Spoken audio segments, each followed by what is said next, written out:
Hello and welcome to this video on UI design. So the goal for this video is to teach sort of the mentality and ideas that go into creating a good UI for your system and the things you should be thinking about when going about creating your UI, and also a bit on testing the UI as well once you're finished creating it. So we'll begin with the UI design process, and I'll explain each of the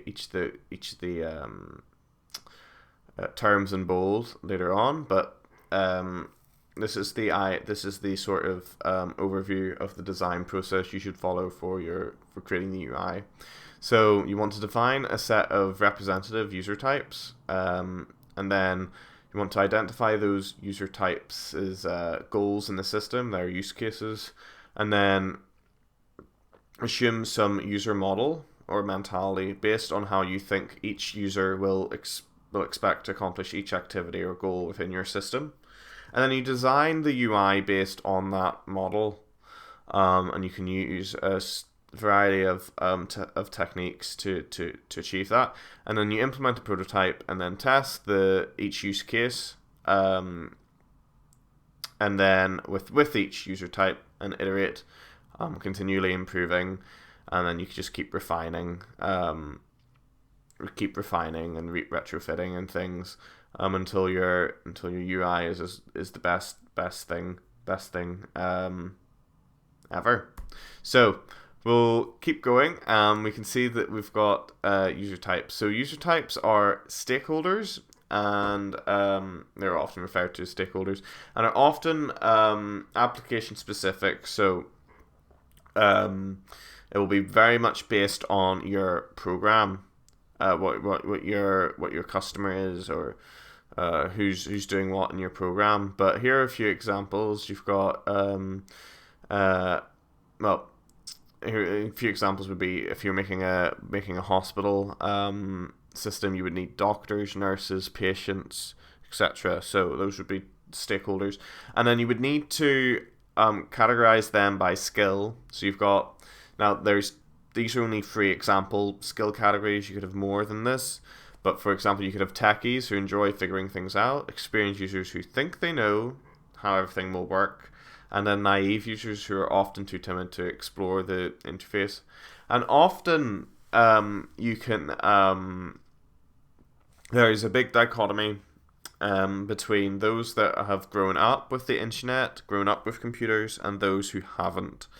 The digital natives and digital immigrants. So if a stakeholder is a digital immigrant or will tend to be a digital immigrant, you need to factor that in by making your UI more user-friendly, things like that. So once you've got your stakeholders and categorized them into skill categories, then you need to also think about what are the user's goals.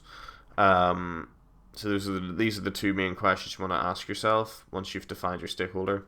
And then once you've got your user's goals, you can then create a use case for them.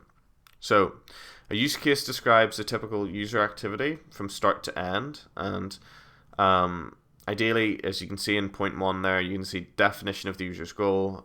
So we define the user's goal in the system, and then we create the list of preconditions before, we create the list of preconditions before they do the task, and then the criteria for a successful completion of the task or the goal, and then the how they do it.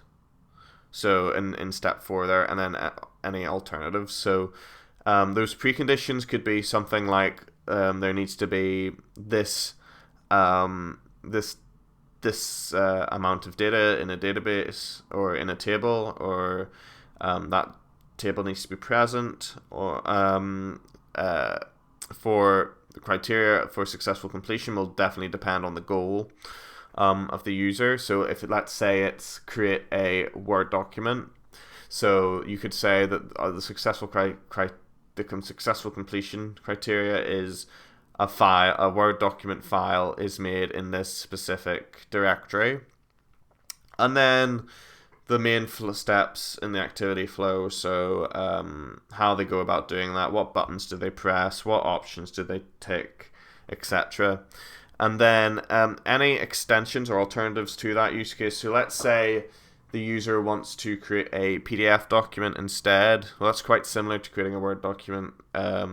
So you could say something like, if the user ticks this option, then the system will create a PDF instead of a Word document, and then that could be defined as such.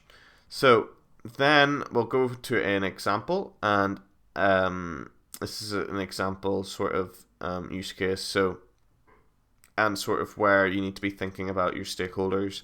So here is a greeting cards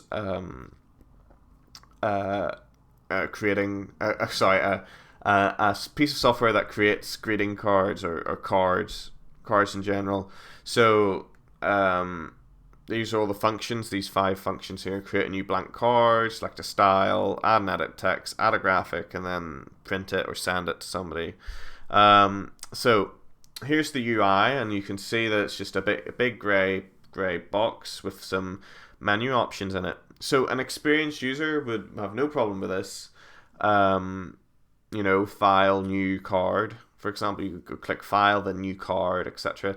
However, a naive user would just see this grey box and be completely lost because they wouldn't know what command to click. So what would improve this would be a toolbar with graphic icons, etc. So there we are, thinking about our how the user is going to create a blank card. In this particular UI is file new card or whatever, but that would be only for an experienced user, because the naive user will not would not think to do that. So the improvement would be then to add a toolbar with graphic icons, which would make it very explicit and clear that you click this for new for a new card, for example. So another way of going about sort of simplifying and abstracting complexity from your program is by having wizards. Now, often wizards are associated with installing applications, because that is quite a complicated process. And to make it easy for the user, they run the wizard, and they only have a few options that they can press or tick. So in our particular example, the user would only have the ability to send a birthday card, send an anniversary card, send a party invitation, or create a blank card. So there's the sort of limit. The user can't do anything more than that. And this is a great way to guide the user through their use cases one step at a time quite easily. So so there's the example, and then selecting a background, enter desired greetings, etc. Quite forced, forcing the user to interact in a certain way, because they can't make mistakes that way. So wizards are a way of going about that. So the user model. Now, the user model is the user's mental model of what is happening. And oftentimes, as programmers, we can sort of assume a lot about a user's skill level. And so we really need to sort of empathize with the user and think about how they, as a non-techie person, as a non-computer literate person, how they think the system will work. It's a great skill to be able to empathize and pretend to be a user, and something you need to obviously to improve. Note that different users will have different mental models. So an experienced stakeholder will have a different view to a inexperienced different in experience to stakeholder, but a good UI encourages every user to adopt the same mental model. By that I mean that within stakeholders you will have differing levels of skill, so it's all about striking that balance, so that everybody's doing the same thing. So here are some user interaction styles and their sort of advantages and disadvantages. So direct manipulation. This would be if your user interface is very visual, and in fact the task is very visual. Imagine this would be your video games. This would be your computer aided design systems where it's quite visual. If you can see the object in front of you and you can like change the camera, interact with the object itself, etc. And it's very fast and intuitive, and it's also easy to learn. But due to the visual nature, the whole system needs to be a metaphor for the user. So it's quite hard to find application where direct manipulation would be the most useful.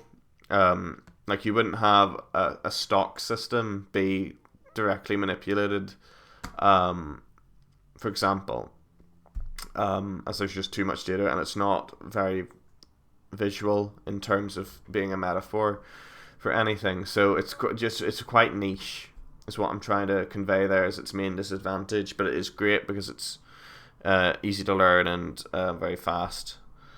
So menu selection. This is the sort of wizard approach where you've got a whole load of different menus, and it avoids user error, which is the big one. They're forced to do these set options, and it also reduces the typing. The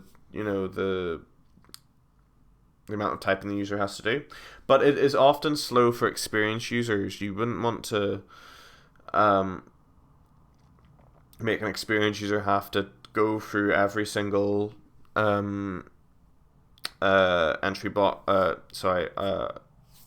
drop down menu just to do a simple task, for example.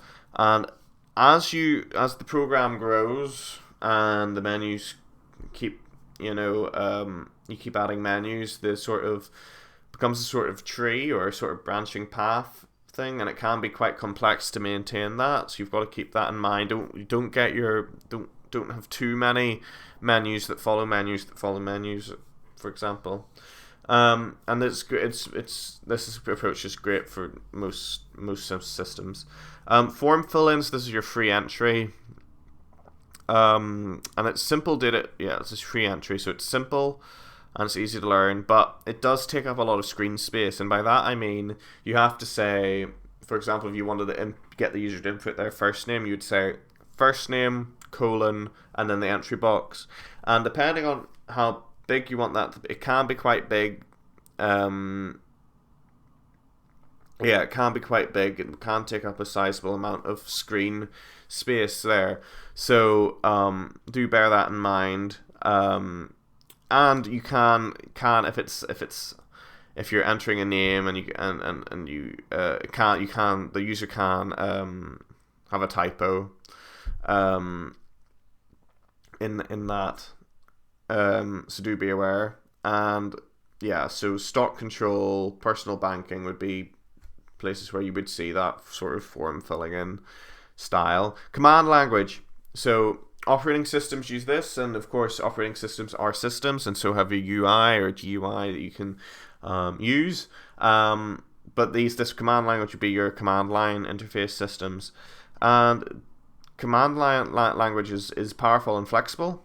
You can do very specific things quite easily as a experienced user. However, it's difficult to learn, and its error messages are often very daunting especially to a new user, but also to an experienced user if it's something you've not seen before, and it's referencing a file you haven't seen before, for example. So again, used in operating systems a lot, definitely for debugging and things. Natural language. So this would be speaking to your computer, and it interpreting it and writing as the interpretation is text. It's very casual, very casual way of doing it, of interacting, and it's very easy to do that, and it is great for new users, and is easily extended. You can use the same natural language. You can fill in multiple entry boxes. It's quite dynamic in that way. You can use it for multiple different things, and it's you can add commands easily as well. So the main disadvantages is that it often requires more typing. So, for example, if you're trying to get the names of the first names of all the students in a school that study chemistry, you would say, "Okay, system, please could you?"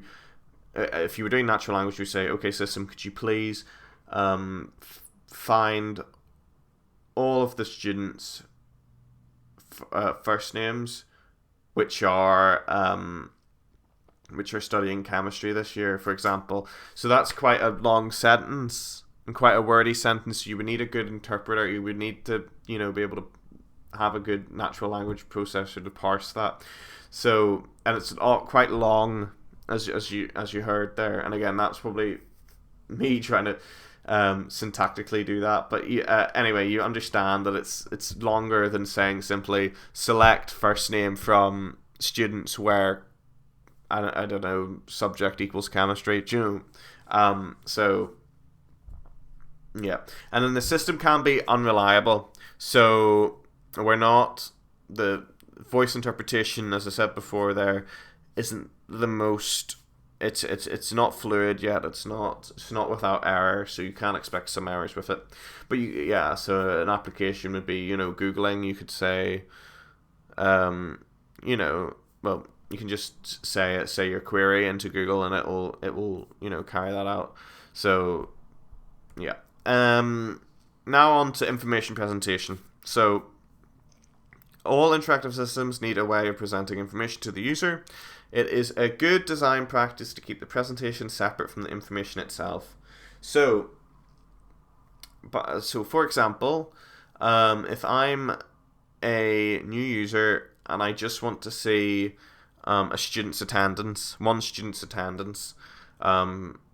throughout his whole career, his student's attendance, I would just I would be able to view a pie chart of that with like a segment of it,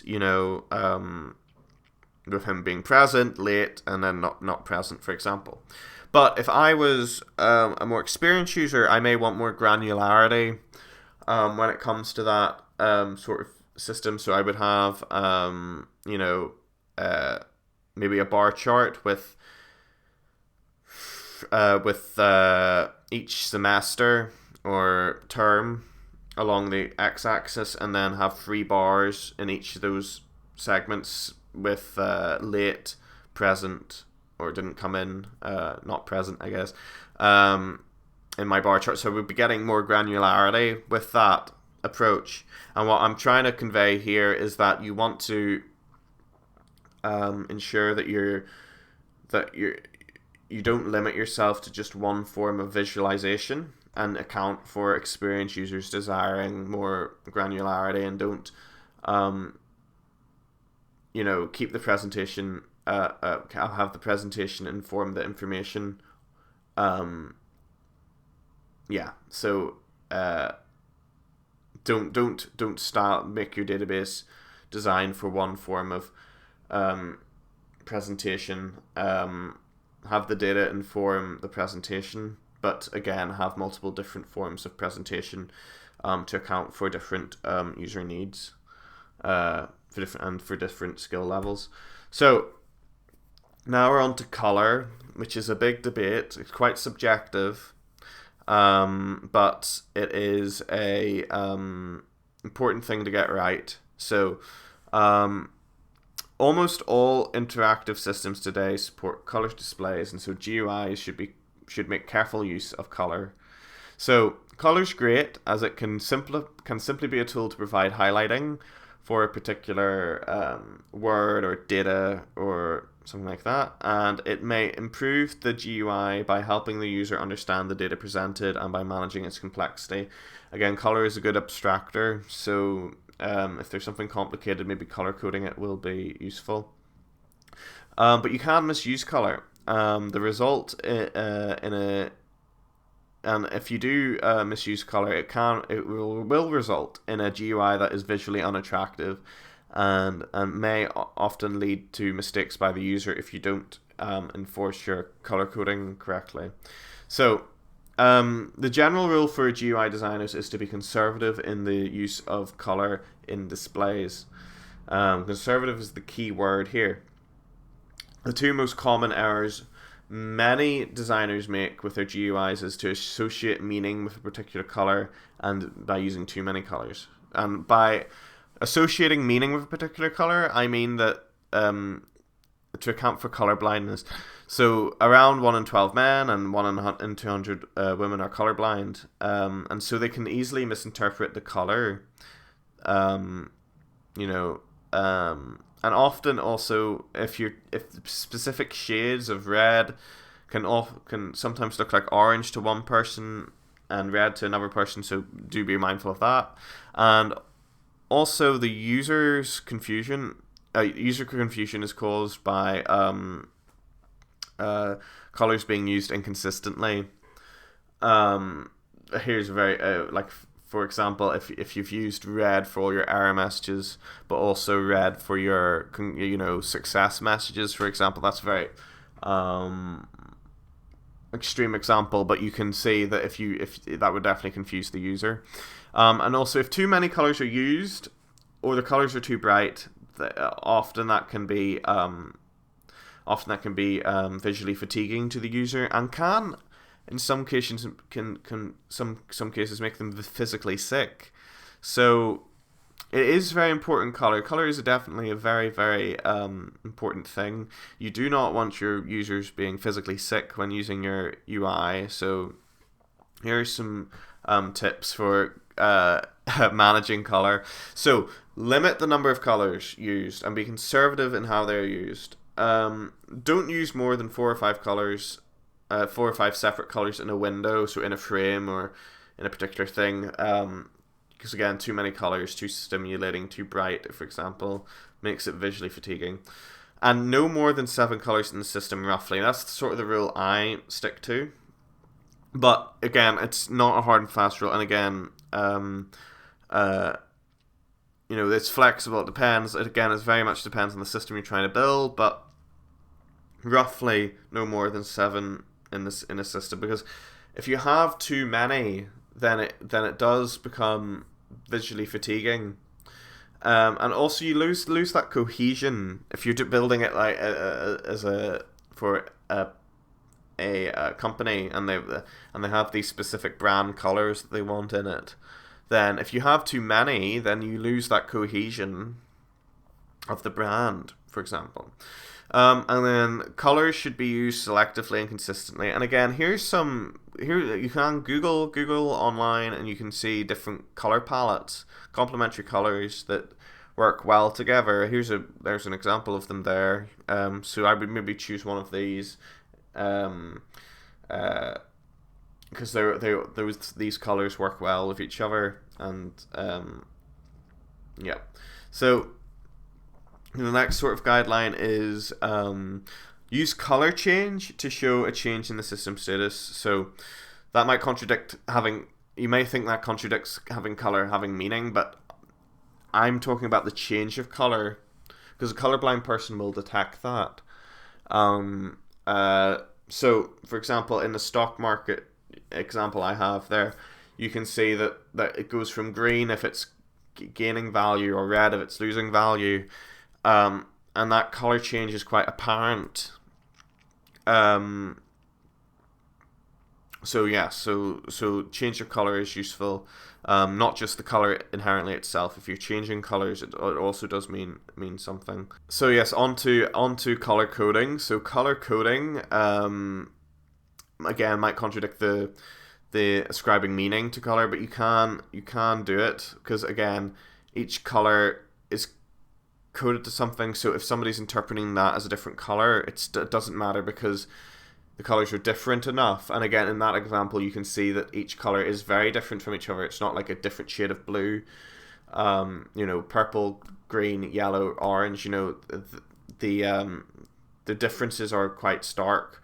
So you can go down this route of doing color coding. Now, be careful about color pairings. And again, I showed you on that first point there the sort of color palettes that you can find that are great.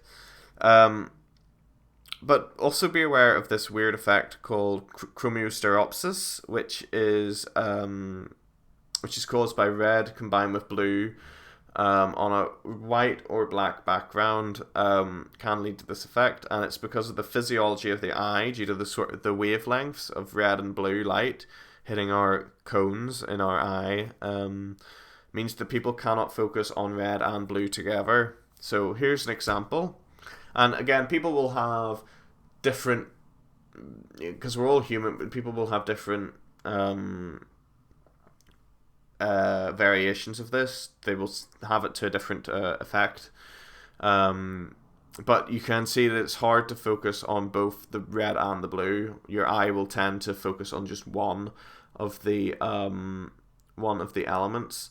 And sometimes, if for me at least right now, it seems that the red is jumping out almost, but out of the screen. It's quite weird. But yeah, so there's that effect there. Also, the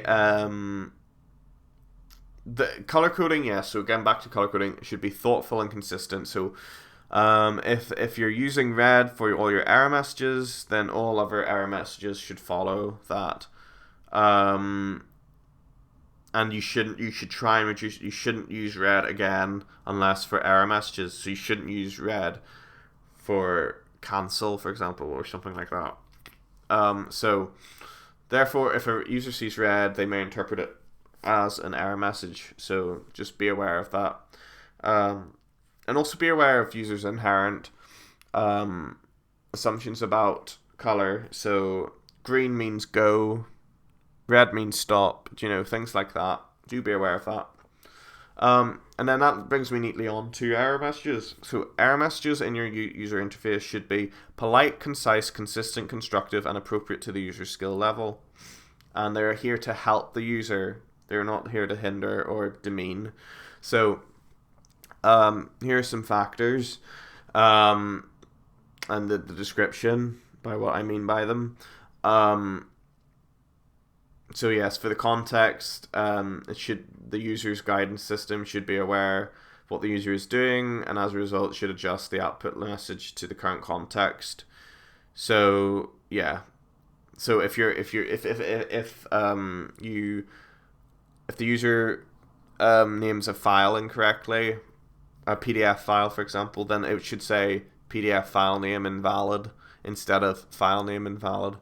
Just those little things. Experience. A user becomes familiar with a system. They become irritated by long, meaningful messages, but it's also important to balance that with beginners. So they should provide both types of messages. If they're a beginner, just a simple message, but if they're a more experienced user, they could figure out why the error was caused, for example. That's not to say you expect the users to debug your user interface, but what I'm saying is, why did this error occur? Is there a certain option I ticked that was incorrect, for example? Skill level is quite self-explanatory. Style as well, positive rather than negative, and also culture. So again, never try and make your error messages funny, because a joke may land in Europe, but it might not land in America, for example, things like that. So here's an example. I am a nurse, and I am typing in a user's interface. A user's name. Sorry, a patient's name. I should say a patient's name. So I'm typing in a patient's name, and I'm a digital immigrant. I didn't grow up with computers, so this system's new to me. So I'm typing it in, and I accidentally mistyped the user's name. The patient's actually called Bales, whilst I've typed in Bates. So I'm going to show you an error message now. This is a system-oriented error, and I want you to tell me what's wrong with this error message. I'll give you a wee moment to think. And we call this a system-oriented error. So, hopefully you've picked up on a few points here. Firstly, it's negative. It accuses the user of making an error. Invalid patient ID entered. You entered it, so you're wrong, is what it's conveying. It does not take into account the user's skill level or takes context information into account. Yeah, so it doesn't say patient name there, or the user was trying to search for a patient there, so invalid search query or something. It wasn't taking into context there. It does not suggest how the situation may be resolved. Again, it just says, okay, there's an error. Do I go okay or cancel? Like, what do I do to fix this? And then it's also using very system-specific terms, so patient ID rather than patient surname. And then error 27. What is error 27? Why, what does that mean? Is there a manual? Do I have to go look that up in the manual? I'm a nurse. I'm busy. I don't want to do that. So there you go. And it's also a bit scary because of that red stop sign. So yeah, quite bad indeed. So here's a user-oriented error message. So can you tell me what's good about this and potentially what's bad? So here's what I came up with. The user-oriented error message is better, as it is positive. It does not imply that the problem is user-oriented. That's a bit confusing, so I'll explain. So it's saying that the problem was not caused by the user, even if it was. So patient J Bates is not registered. Okay, it doesn't say you entered the wrong thing or implies that. It just says patient J Bates is not registered, quite innocently. So it identifies the problem to the nurses in the nurse's terms. So it says click on the patient for a list of registered patients in the ICU. Click on retry to re-input the patient's name, or click on help for more information. So it's sort of like, it explains the error, really. He's not registered. Identifies the problem. He's not registered. He's not present. It offers an easy way to correct the error. Again, offers free ways to sort of alleviate the problem. And also there's the help system available there. So the nurse has plenty of means to fix it by herself. And doesn't need to call on an experienced user. Now, I would say the one thing that's wrong here maybe would be, and feel free to say in the comments or whatever if there's more things wrong, but I would say that the red might be a bit scary to the user, perhaps. They might just be a bit scared of that, stop. Again, it goes back to that sort of the user's interpretation of what color means, what the red means, so do be aware of that. But yes, it's definitely a marked improvement. So we'll go on to metaphors now. So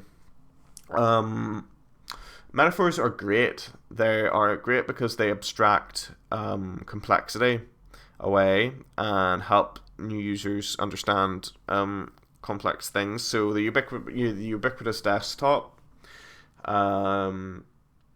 is used in all the operating systems, and that's a metaphor.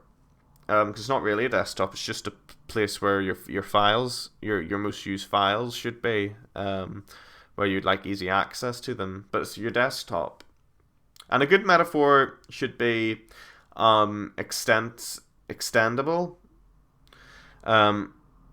and by that I mean it should help users infer how to do new things. So if a file is on my desktop, on my physical desktop, I should be able to open that file. So as a user, as my user model would then be, I can open files on my desktop. So yeah, and I would then go and click. So it's sort of that inference there for the user. They should be general, so they should apply to the whole program, not just one bit of it. And again, files and folders and things. So a file is just a collection of bits, really. But again, it's information and it's a file, and it applies throughout the whole operating system, things like that. And it's necessary. So if the metaphor is not necessary, then do not add metaphors. If it's very obvious to the user what the user interface is, or the method of doing something, then you don't need to call it something it isn't, or over explain or overcomplicate. So sometimes you may not need a metaphor. And also beware of cultural boundaries again. We mentioned that in the error messages bit, but I think I want to reiterate that again. For example, let's say that there is a country or culture or something that doesn't know what a desktop is. Like a desk, like a physical desk. So they won't know what that means. Or really understand it. But again, that's a very extreme example, but it is something you just need to bear in mind whenever you're creating your own metaphors.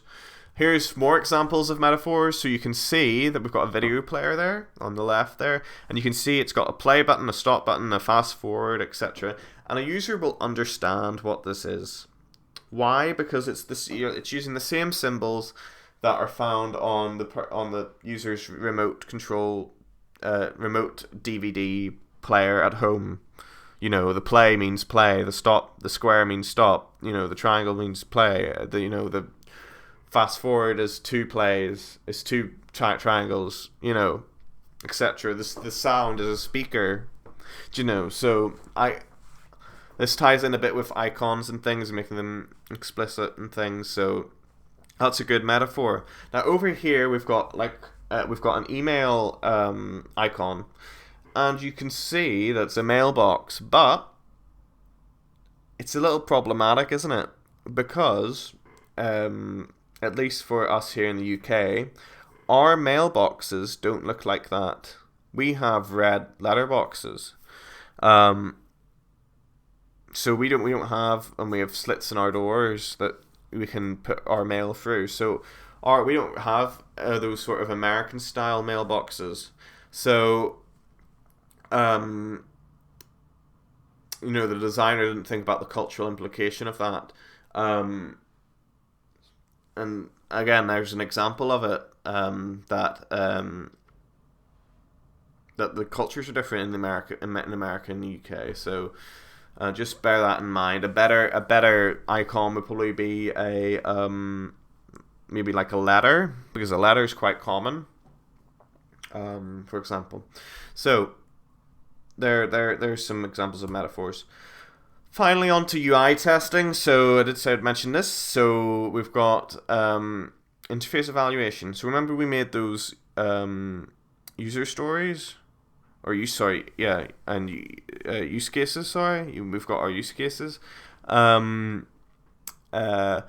We then want to test using those. So you've got all the steps there. You wrote them all out. You've got your what's needed, and then what is the goal, and then the definition of the goal, what constitutes the goal being completed for the user, and then the steps to get there. So you should then get the prerequisites out of the way, and then test the main flow, and then any other alternative flows in that use case. And that sort of framework that sort of use case framework can go a long way in helping you test your use cases for all your different users and stakeholders. Right, and then once you've done that, you've tested it yourself. You then need to go and we need to probably find a stakeholder and try and get them to do their use cases, carry out their use cases, and reiterate and refine.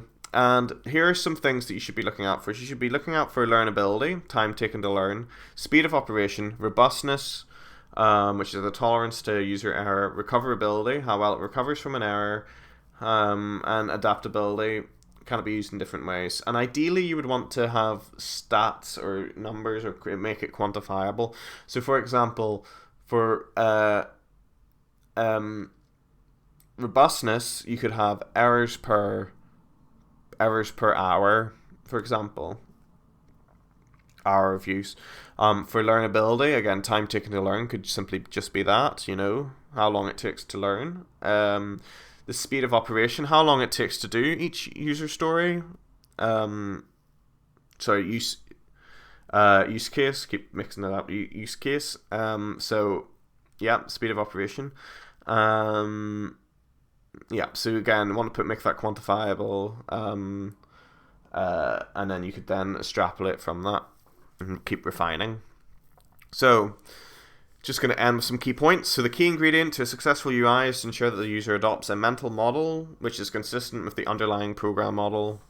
So how the program goes about achieving the goal. To achieve this, we need to compromise, because again, us humans don't think like a computer, like a program. So we need to use metaphors, wizards, etc. to guide the user to the right model, and we need to modify the program model to match user expectations. Consistency is very important. So again, and that harkens back to our color talk, where we said that you need to consistently use color. Take care when using color, of course, and then use cases help with UI design and guide testing. So this should be guiding testing. By that, you should be using your bases.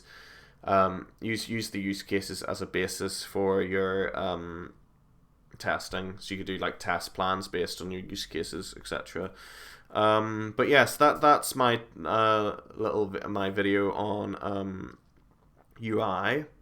Hope you enjoyed it. Thank you for watching. Goodbye.